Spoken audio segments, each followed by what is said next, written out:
and a very warm welcome to all. I'm Neha Bhardwaj Alter and this is Game On. They've often been criticized for choking in World Cups and in fact lost in the most dramatic manner to Netherlands, an associate nation in this very World Cup.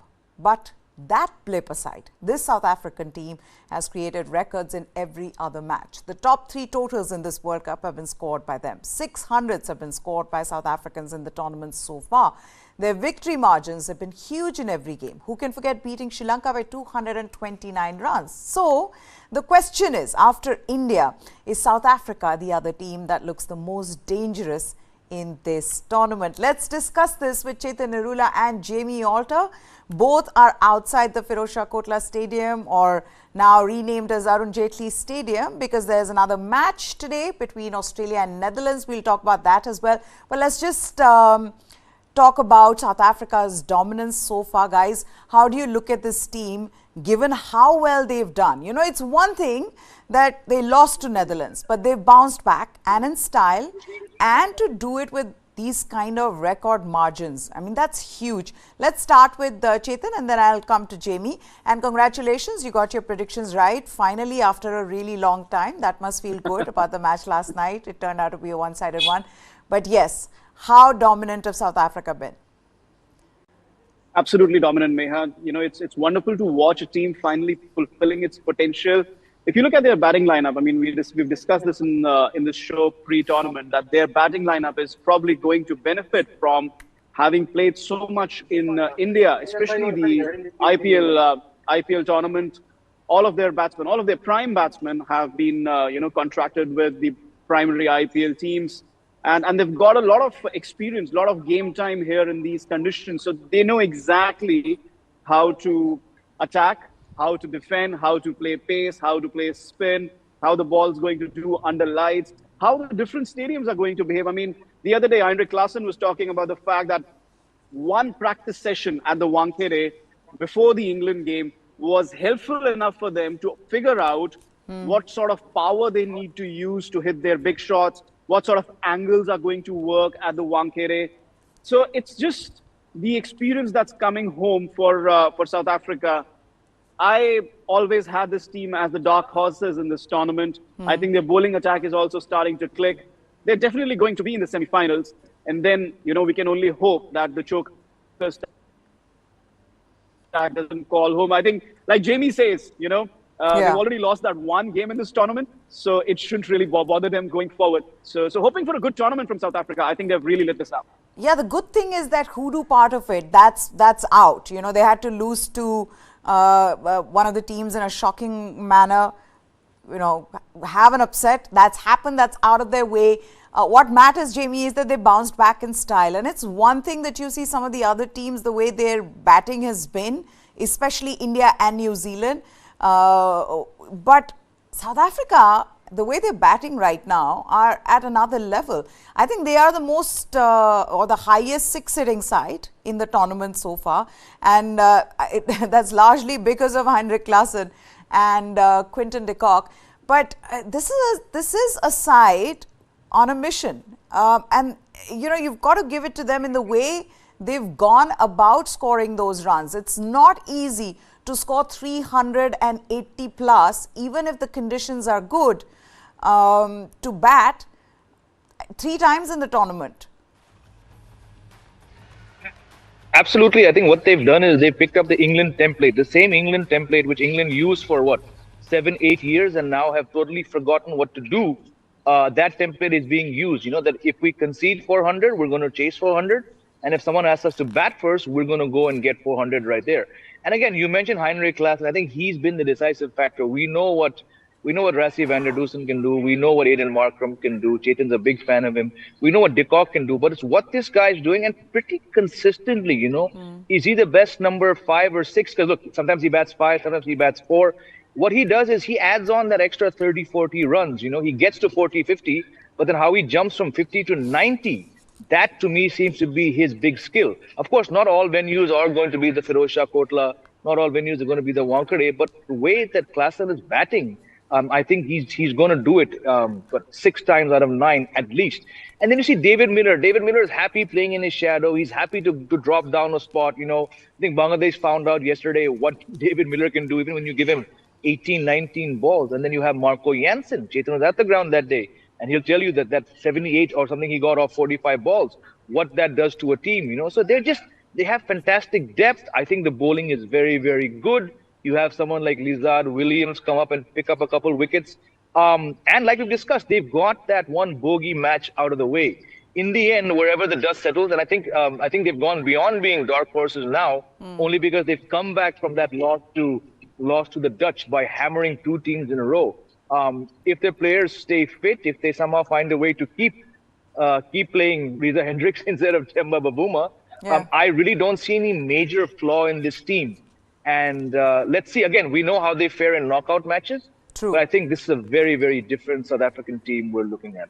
Okay, so let's just look back at what happened yesterday as well. South Africa, they've moved past New Zealand to occupy 3rd place on the World Cup points table after beating Bangladesh by 149 runs in Mumbai. This win gives South Africa 8 points, but with the best net run rate of all teams, the Proteas have a significant advantage, and that just shows how good they've been, the kind of margins that they have won by because of that net run rate. You can see that. Opting to bat, South Africa posted a total of 382 for 5 after Quinton de Kock scored his 3rd century of the tournament, a superb 174 off 140 balls with 15 fours and 7 sixes. After an early jolt at 36 for 2, de Kock and skipper Aiden Markram put on 131. But the partnership that really stung Bangladesh was between de Kock and Heinrich Klaasen. The pair added 142 in 14.1 overs, with Klaasen going on to hammer 8 sixes in his score of 90 off 49 balls. Chasing 383, Bangladesh kept losing wickets, and the only man to provide any resistance was the former captain, Mahmudullah, who made his 3rd World Cup century. Mahmudullah came out to bat with the score at 58 for 5. I mean, we all knew that game was over after 15 overs and batted until the 46th over, scoring a runner ball 111 with 11 fours and 4 sixes. All 6 of the bowlers used got into the wickets column, with Marco Jansen on a hat-trick early in the Bangladesh innings, but it was Gerald Coetzee, or Coetzee as he's called, who claimed the best figures, 3, 4, 62. To think that even someone like him, he came out on a pitch like the Wankhede, he got 3 wickets. Somebody who's not afraid of bowling fast, getting hit at times, just believes in speed. But yes, coming back to Quinton de Kock, guys, I feel if there are, we already talked of how the competition, Chetan, is between Virat Kohli and Rohit Sharma as the top scorer. Add Quinton de Kock to that list as well. I think he's going to give a tough competition. And again, when you know in your head, this is like your swan song, this is it. You sort of approach every game with a different mindset. And that's what is happening with Quinton de Kock, right? Probably. I mean, it's tough to say whether he's inspired by the fact that he's playing his last ODI tournament. But there's some 300s, in terms of whether he breaks the record for the maximum runs or not, but he might just be on track to break Rohit Sharma's record of 500s in an ODI World Cup. That could be in a bit of a jeopardy. So we'll have to wait and watch what Quinton de Kock does. But yeah, you're absolutely right. He is going to trouble Rohit Sharma and Virat Kohli in terms of the number of runs scored in this tournament. And more importantly, he is providing that platform for South Africa. Yeah. We know they have a very, very belligerent middle order, 4, 5, 6, now even 7 with Marco Jansen. But he's providing that platform. If you don't have that platform, then it becomes a bit of a problem. Against England, yes, he fell cheaply, but then we had Riza Hendricks scoring those runs. So the importance of that platform early on is becoming increasingly clear for South Africa, and Quinton de Kock has been doing that job exceptionally well. Okay, this is what Quinton de Kock had to say after scoring that 100. He said, to be honest, I'm a bit more tired than satisfied. He says, I think we all played really well and everyone did their part. And it was nice to get those 2 points on the board. Then talking about the conversion rate in India, he says, not just too sure, it's just happening, I guess. I was a little nervous this morning, but it was a great day and I had a bit of fun, and it's great to get another 2 points. Klaasen's been truly amazing. I also need some of the juice that he's having. He's really taking it by storm, and I'm very happy for him. I don't think Klaasen's having the Hyderabadi biryani because that wasn't helping Pakistan. But on a serious note, Jamie, Quinton de Kock and how he's been such a huge factor in South Africa's dominance. You know, to think that this is the same man who couldn't get runs in ODIs. He was struggling. He announced that this was going to be his last World Cup. But come the World Cup, big match player that he is, he's been on fire. And that's what they need, right? No South African opener has done what he's done now in the span of 5 matches. That has put up 300s, you know, and definitely, like Chetan mentioned, if there's one, and let's face it, people who set records in World Cups in batting, they're all openers. No number 3, no number 4 has done things. I think Kumar Sangakkara is the only number 3 who's actually gone and got some good numbers. The big numbers, the 600 plus runs, they've come from Sachin, Hayden, Rohit, you know. I think Kane Williamson also is in that list, but oftentimes New Zealand were losing wickets in 19 when he was doing great things. So if you have to pick one opener who's going to, you know, push that record of 500s, it has to be de Kock, you know. And there was also a match where he threw away a start. So he could have been sitting on 400s in 5 matches. And again, like Chetan was saying, you have the middle order, but you need to capitalize on the start. And I think, barring Rohit Sharma, if there's one opener who's doing it consistently, that is scoring good enough runs in the power play and looking to set the base, it is Quinton de Kock. We saw glimpses in one match from David Warner. I think David Warner, his World Cup is actually going to start now. It was a poor start, but that drop catch by Usama Mir, I think we're now going to see David Warner really go full hog and really push de Kock and Rohit for some runs. But again, like you mentioned, de Kock struggling, de Kock taking the call to leave. I think I'm willing to go a little bit farther and say if they do, I'm not saying they're going to win the tournament because I will always have doubts over their mental strength in knockouts. If they do surprise many people, they're going to have to give credit to de Kock, maybe knowing that I'm not playing a single one day after the World Cup. It's freed something up.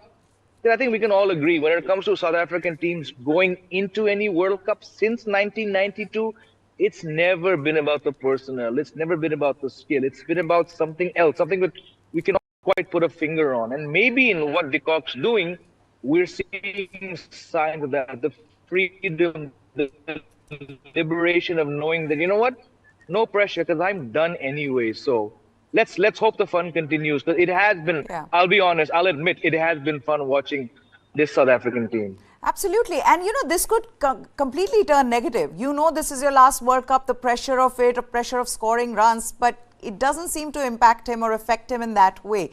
I think he's looking at it as, you know, I'm just going to go out there and do what I love doing. And you can see that in the way he's batting, the way he's, you know, scoring 100 after 100. But let's also talk about Heinrich Klaasen. He says, I don't know what juice he's been drinking. Chetan, how do you explain the kind of 6 hitting that we've seen from Heinrich Klaasen, and to think that nobody else really has been able to do that in the World Cup so far?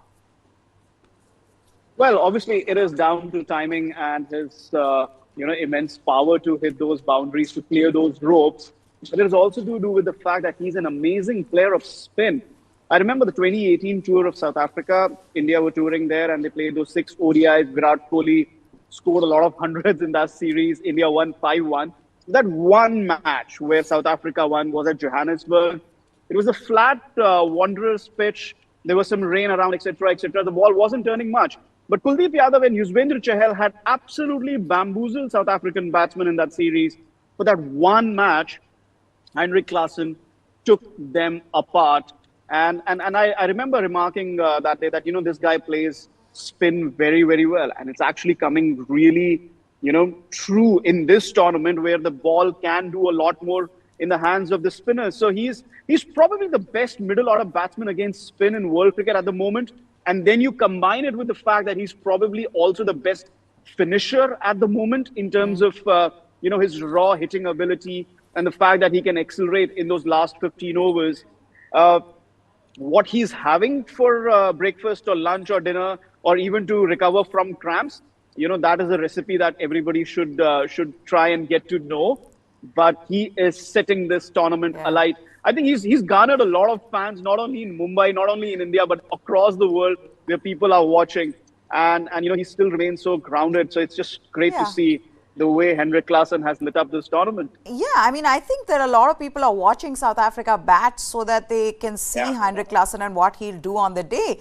Even yesterday, Jamie, at one point I was like, my gosh, did he just get to 90 or 49 deliveries? I mean, this is what now is expected of Heinrich Klaasen. And, we were saying before the tournament began, yeah, relevance of ODIs, of course, in this T20s time.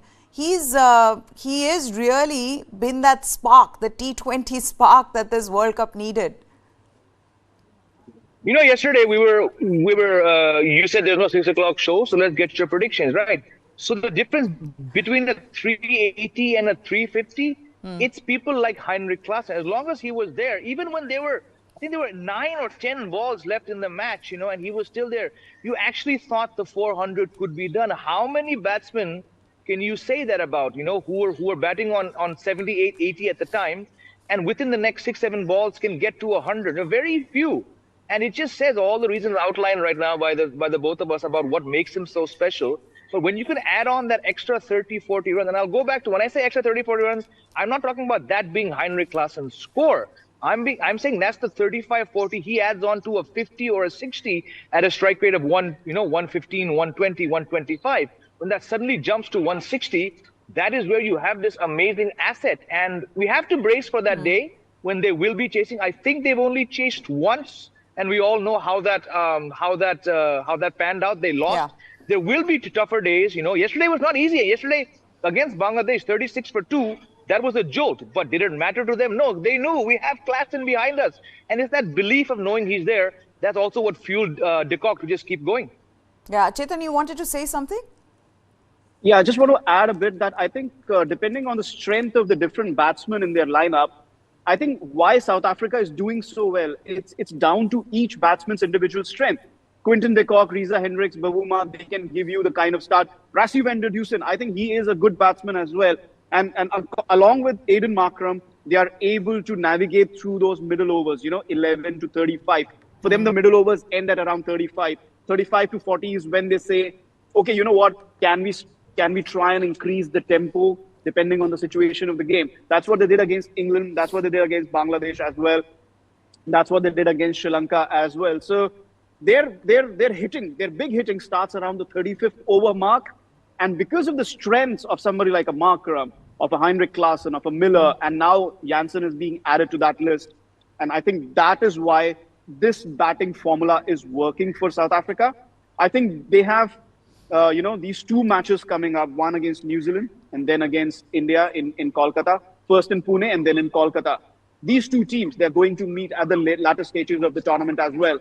Yeah. And I think these 2 games are going to decide how well South Africa do in this tournament. It's really going to set it up for them in the knockouts. Yeah.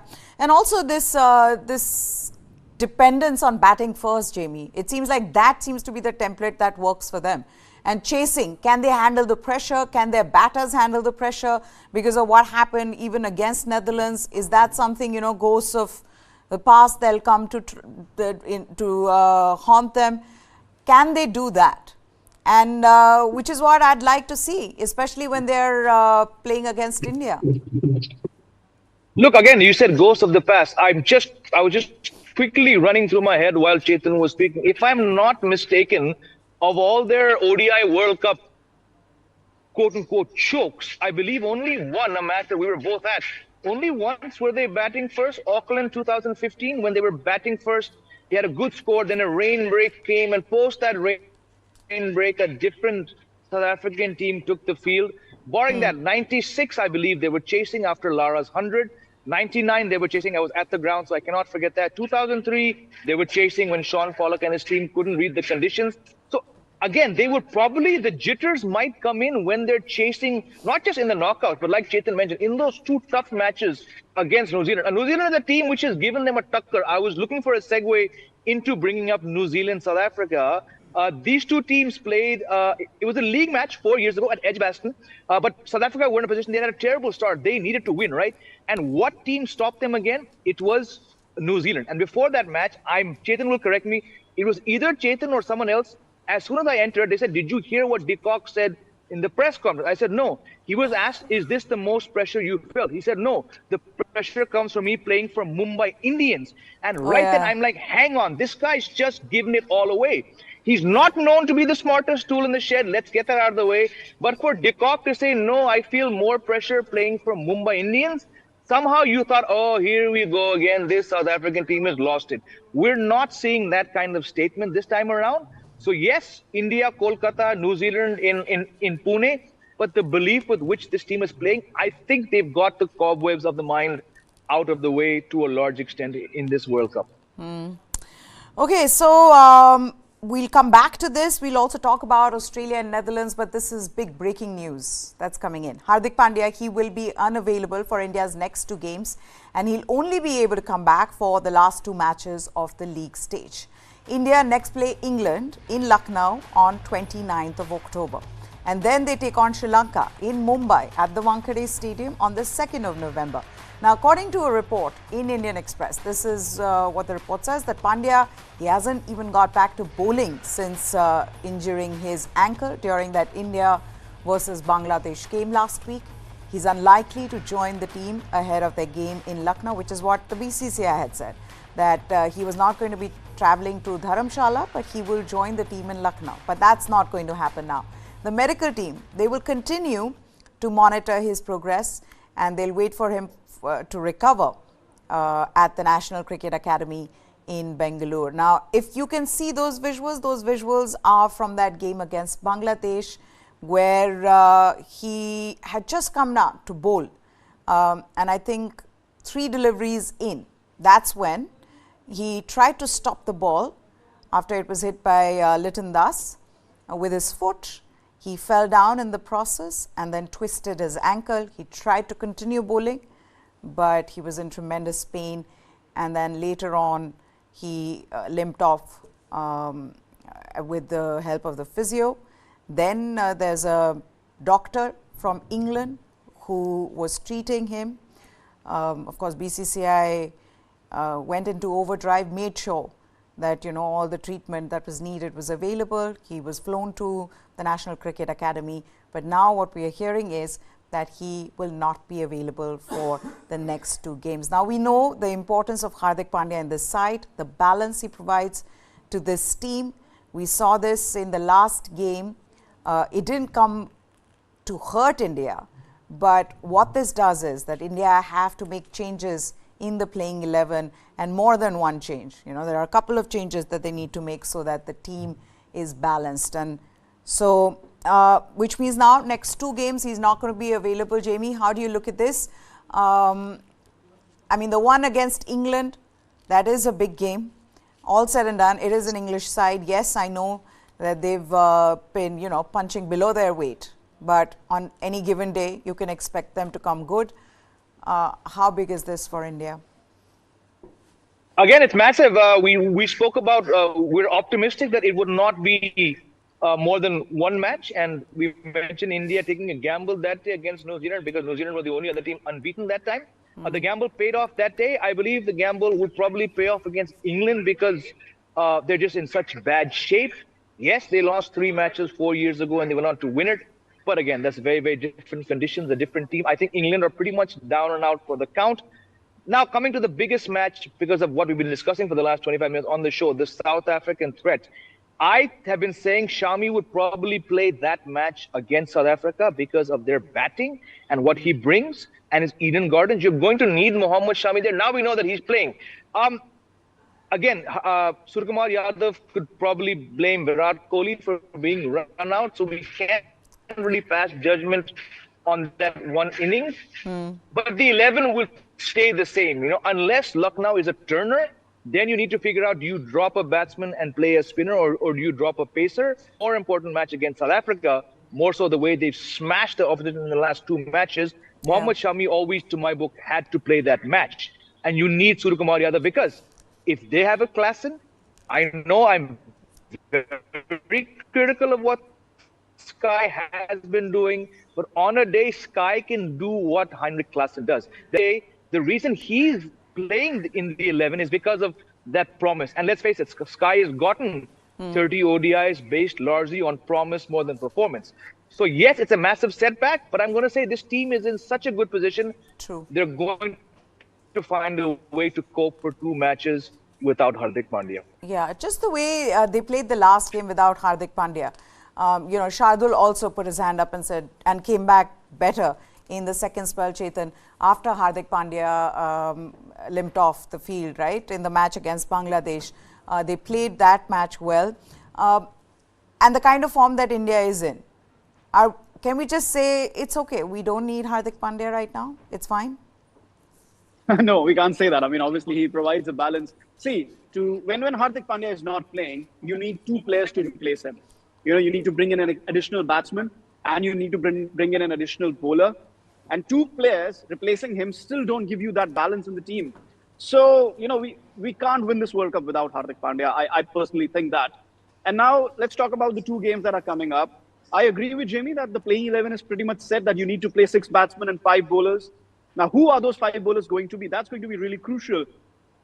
I think Ashwin has to play in Lucknow. The pitch is going to turn. Even in Kolkata, it's going to be the slowest Kolkata pitch of the tournament. So there's no doubt about that.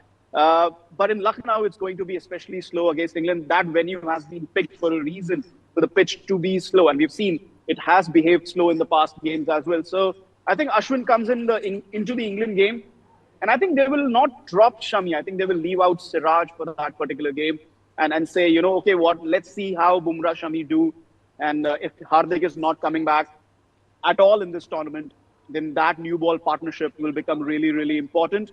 For the Kolkata game, they might leave out Ashwin once again. So it just remains to be seen. However, for that South Africa game, the important point here is we'll only have 5 bowlers. Whether you're playing Ashwin or you're playing Shami or you're Siraj, you'll only have 5 bowlers. New Zealand attacked Kuldeep Yadav and you had nobody to control possession, control the proceedings. Jadeja had to bowl out his 10 overs, by the 30th over. So against a big hitting South Africa side, 4, 5, 6, the middle order that likes hitting sixes in the middle overs towards the death.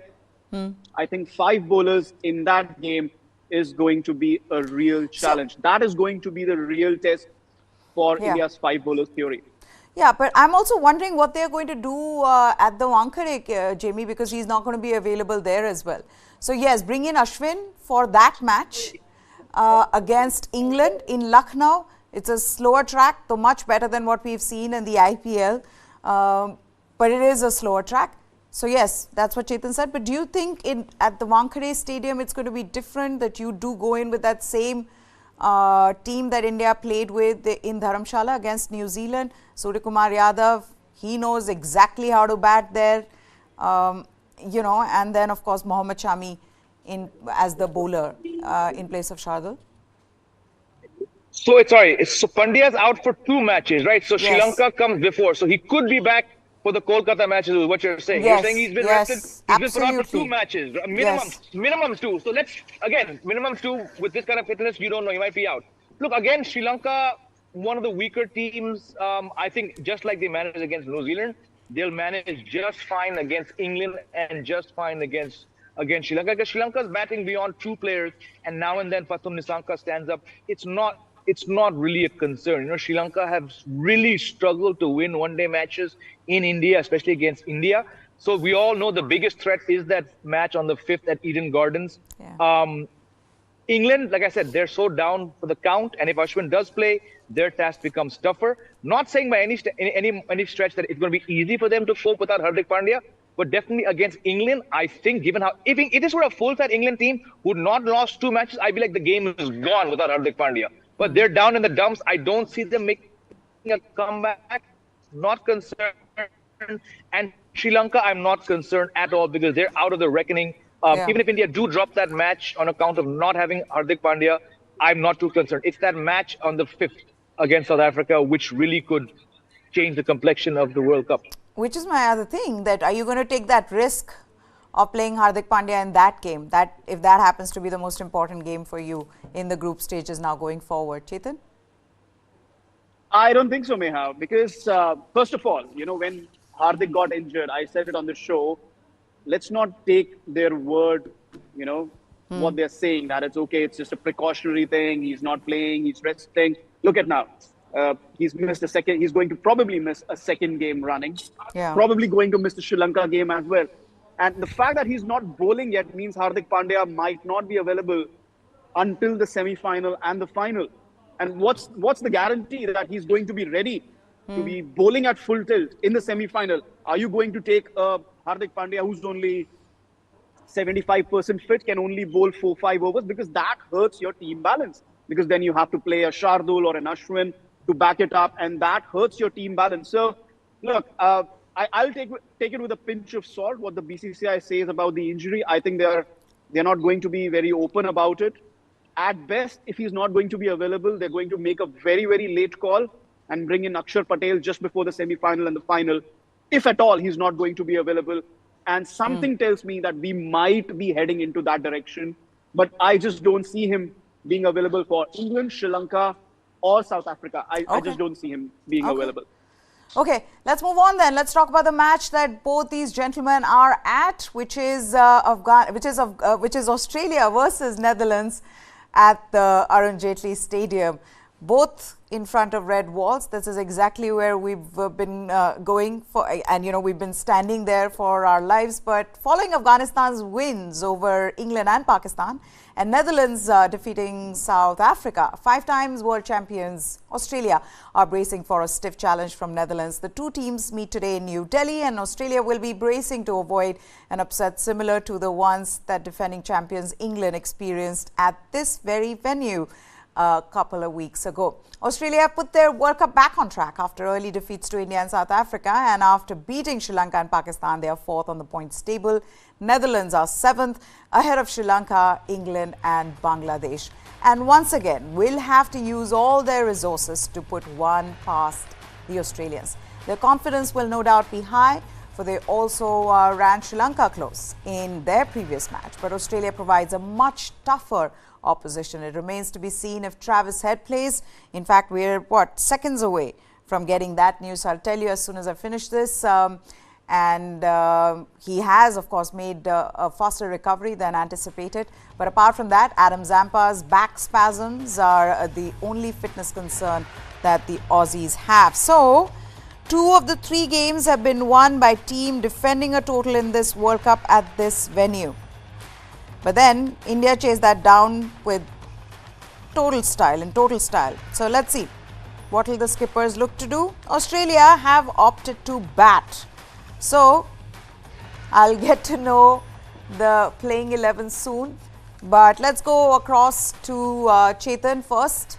Australia have opted to bat. They won the toss. Pat Cummins batting here. 2 of the 3 games here have been won by teams defending. So, yes, Chetan, what do you think of that decision by Pat Cummins?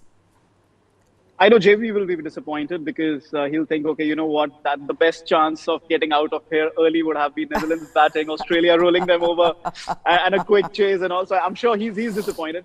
But I think it's a good decision from Australia. A couple of reasons. Obviously, that defending thing that you just mentioned, they would not want to be put under pressure. I mean, they've shown that they have. Okay, looks like we've lost Chetan. But Jamie, you want to continue that? Chetan just was talking about. Absolutely. I mean, Yes. Yeah, can you hear me? Yeah, I can hear you. Continue. Yeah, they would not want to be put under pressure. Yeah. No, they would not want to be put under pressure because I think overall the batting has probably not stood up the way they would have liked. Bowled out for 199 by India in the first match. Beaten by, I think they didn't get to 180, if I'm not mistaken, against South Africa. Chasing against Sri Lanka, the target was barely over 200. And then the last match, I mean, we saw what happened. 259 opening stand, and then nobody else clicked. So they definitely, between the two disciplines, you want the batting operating better. And for that, you need to win tosses and score well against these smaller teams. Plus, if Travis Head is playing, you want to get your best openers, stats-wise, of the last 2 years back and running after being out for over a month. So bat first makes perfect sense. The hot afternoon here, we know what kind of runs can be scored here. And for an Australian team, very dangerously now starting to move from simmer to burn before they hit full burn. And this is a very good option for them to bat first. Okay, so this is the news from the Arun Jaitley Stadium in New Delhi, where Australia are batting first. They won the toss and they've opted to bat first against Netherlands. At the toss, Pat Cummins says that looks like a lovely wicket. The sun is out. Happy with the way we played last couple of games. And Travis Head, he is still not fit. In fact, Marcus Stoinis, he has a niggly calf. So Cameron Green comes in. That's the playing 11 for Australia. So Australia won the toss and they'll be batting first at the Arun Jaitley Stadium in Delhi. Pat Cummins at the toss has said that the bridge is still too far for Travis Head. He's not fit, and Marcus Stoinis is also not fit. So he's got a niggly calf. So there's a niggle in his calf. Cameron Green has come in. And he's also said, looks like a good day to score runs. Scott Edwards at the toss said, we were looking to bowl first, team is in a good place, and there are no changes to their side. So both captains happy there. One wanted to bat, one wanted to bowl. Chetan is back with us. Yeah, apologies for that internet issues. That's why we were walking, finding a good spot near the red ball, but sometimes it just happens. Look, I was saying, Australia would be happy to bat first. Obviously, like you mentioned, they would not want to be put under pressure once again. We've seen what Netherlands have done to South Africa, put them under pressure. And we've seen, a sort of trend in this World Cup, 250, 280, you lose early wickets, and Australia's batting has just been iffy. So they would not want a similar trend to happen today as well. And the other thing, because of the other results, they've done Australia a lot of favor. Now they're fourth. And Pakistan losing to Afghanistan, that was a huge favor to them. England losing to South Africa, another huge favor. Today, they can do themselves a huge favor, put runs on the board, roll over Netherlands, get a big margin victory, increase your run rate, get those 2 points, and firm up your spot in the top four. So I think Australia are thinking on those lines, and I think that's why this is a good toss for them to win. Jamie, let's talk about Netherlands a bit. After that win, which obviously all of us were like, wow, this is incredible. But after that, we've seen this team not coming good, right? So what do you think of what they will do today? How will they be approaching today's game? Would they think of, another upset? I mean, they've done it before. They can do it again. Look, they've done it before, but unfortunately with these teams, given their lack of depth, the minuscule infrastructure they have back in the Netherlands, it's very, very tough for them to, find the players to pull it off again, which is why they don't change 11. They have faith. When you're on a winning run, you do things. Yes, they lost to Sri Lanka, but they got more runs than Sri Lanka would have liked to have conceded, and they kept Sri Lanka on the field for longer than Sri Lanka would have liked. So yes, they're coming off a loss, but they probably man-to-man picked up a few good positives from there. Now you're facing an Australian team which has got the advantage by batting first. Their openers put on 259. Okay, no Travis Head, no Marcus Stoinis, but Travis Head was not playing the whole World Cup.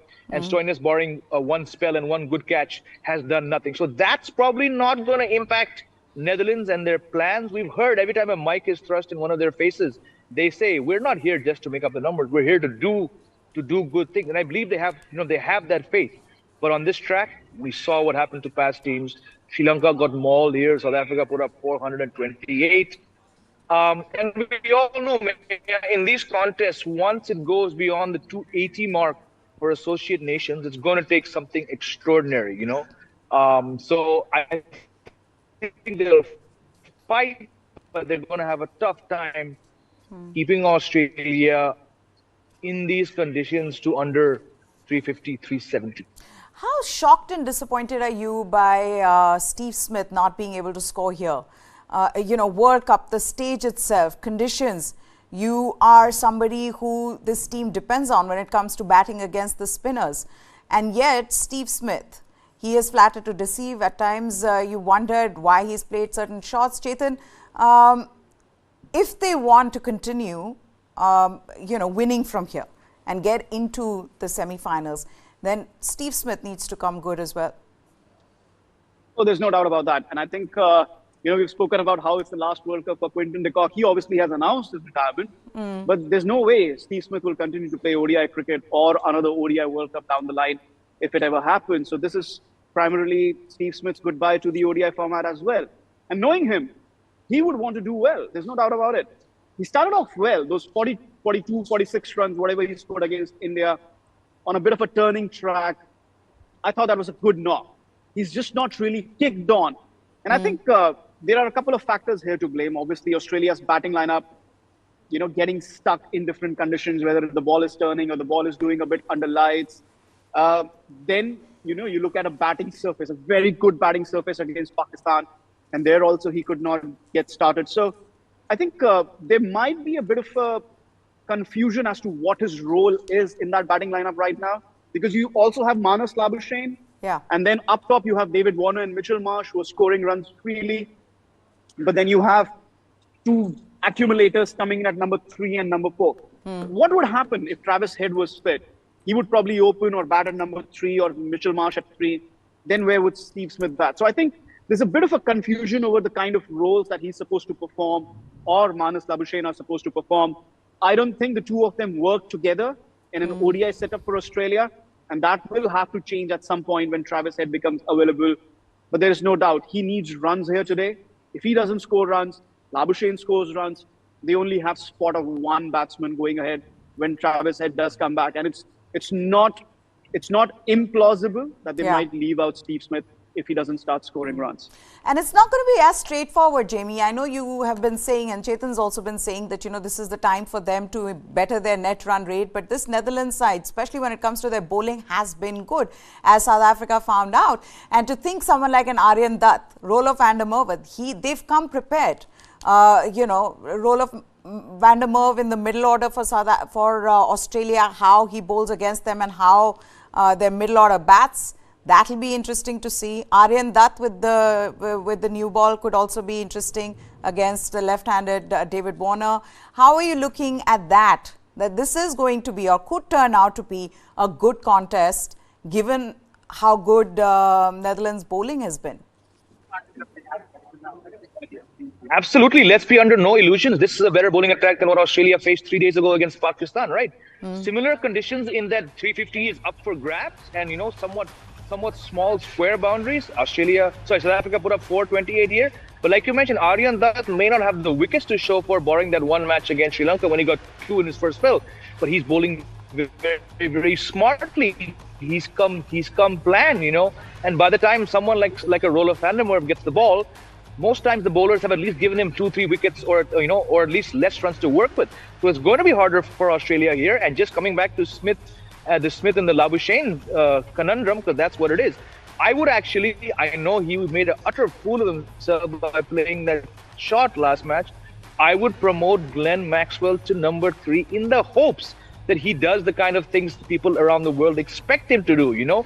If Australia lose an early wicket, then you send in Smith, give him the liberty to get to his first 50 in 45, 46 balls and hope he cashes in, because you don't want to end up with fewer runs here on the off chance, just because it's the Dutch we're talking about who pulled off 2 upsets in the span of a year against South Africa. You don't want to end up short of runs. If the partnership gets to 150, 175 and a wicket falls, I would definitely send in Glenn Maxwell. Chances are, Chetan will also agree that he won't do anything, but you have to hope, you have to believe. Now that your World Cup campaign is back on track, you have to take these bold calls. And I think, I'll say it again, when this World Cup ends, the teams that do not do as well will probably look back and say, we didn't use our batting. Like Chetan mentioned very rightly, if South Africa believe over number 35 is when they should tee off, I think it's what other teams should be doing. And look what Rohit's doing. Rohit's he's thinking, bhai, 35 over tak to main match khatam kar lunga. That's a damn good approach. And South Africa's approach of starting to tee off, irrespective of whether 2 wickets have fallen or 5 have fallen, you need to take these bold calls. And yes, I'm not a huge fan of Maxwell, but if they get a start, you need to bury these associate teams, and you're not going to bury them by having Smith bat at number 3. Okay, Chetan's shaking his head violently, but I cannot get him to come in because I'm completely out of time. And very conveniently, I don't know if Jamie's network is still there. Just when it came the time for predictions, okay, he's there. Okay. Guys, we've got to wrap this up quickly. Predictions for today. I'm going to be joining you guys at the Firozshah Kotla in just a bit, so no 6 o'clock show today. Let's get on with it then. Chetan? 350 and Australia to win. And I would back Cameron Green at number 3, not Glenn Maxwell. Okay. Okay. Good option. Good option. I forgot about him. Australia 365. And like I was spot on with my prediction yesterday of 150 runs, Australia to win by 122 runs. Okay. Australia to win by 122 runs. Chetan, 350 for Australia and they'll win. I'll keep that in mind. Thank you so much, guys, for joining us here. See you soon. That's it on this special. But just before we go, New Zealand team, after a hectic match, they lost to India, but they took a bit of break and they visited the Tibetan spiritual leader, Dalai Lama, in McLeodganj in Dharamshala. We leave you with these pictures. Goodbye. Thanks for watching. Yeah, thank you. Thank you. No.